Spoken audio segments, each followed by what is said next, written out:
हवामान बदल म्हणजे जलवायू परिवर्तन. यामुळे पृथ्वीचे तापमान वाढत आहे आणि त्यामुळे पावसाचा लहरीपणा जाणवतो. जसे की जास्त पाऊस पडल्यास पूर येतो, नाहीतर दुष्काळ. विचार करा, पृथ्वीचे तापमान का वाढत आहे? यामागील खलनायक म्हणजे राक्षस कोण आहे? बघा, हा तो राक्षस कार्बन. कार्बनचे प्रमाण हवामानात दिवसेंदिवस वाढत आहे. मग हा कार्बन हवेत कुठून येत आहे? वाहनातून, काळी कचरा आणि पिकांचे अवशेष जाळून, रासायनिक खत आणि कीटकनाशकांच्या कारखान्यातून, जमिनीवर नायट्रेट निर्माण करणारे रासायनिक खत वापरून व मिथेनच्या स्वरूपात कुजलेल्या अवशेषातून.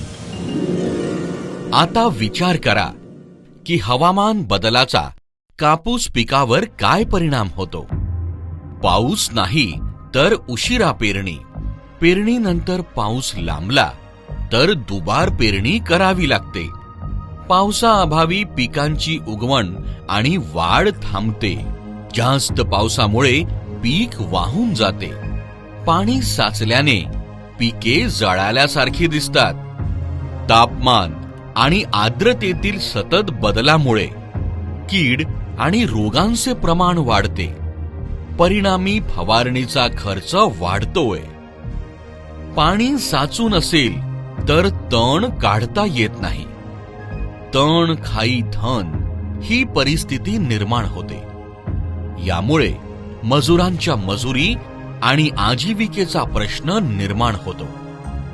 उष्णतेच्या लाटेचा कामगारांच्या आरोग्यावर वाईट परिणाम होतो. आता वेळ आली आहे हे जाणून घ्यायची की हवामान बदलापासून कापूस पिकांचे संरक्षण कसे करावे. आपण यासाठी काय करू शकतो जेणेकरून कापसाचे पीक वाचवता तर येईलच, शिवाय वातावरणातील कार्बन सुद्धा कमी करता येईल. यासाठी सर्वप्रथम आपण शेताची बांधबंदिस्ती करू शकतो. नंतर उताराला आडवी पेरणी करू शकतो. तसेच कापूस लागवडीसाठी सरी वरंभा पद्धती वापरू शकतो. पुरेसा पाऊस पडल्यानंतर पेरणी करू शकतो. जास्त पाऊस सरीतून वाहून जातो तर कमी पाऊस सरीत साचून राहतो. रासायनिक खतांचा वापर कमी करण्यासाठी आपण माती परीक्षणावर आधारित खत वापरू शकतो. आपण सेंद्रिय खतांचा वापर वाढवू शकतो. कंपोस्टिंगद्वारे आपण सेंद्रिय खतांची गुणवत्ता वाढवू शकतो. आपण पिकांच्या अवशेषांपासून बायोचार तयार करू शकतो आणि शेतात बायोचार कंपोस्ट वापरू शकतो. आपण जैविक बुरशीनाशक ट्रायकोडर्मा वापरू शकतो.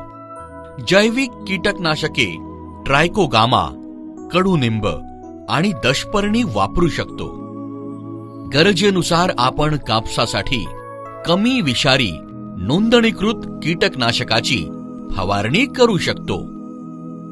आपण सौर ऊर्जेवर चालणारी वाहने, अवजारे, यंत्रे, पंप वापरू शकतो.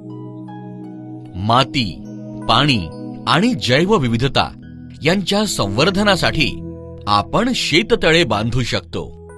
तलावातील गाळ काढू शकतो. खड्डे तयार करू शकतो. विहिरींचे पुनर्भरण करू शकतो आणि भरपूर झाडे लावू शकतो.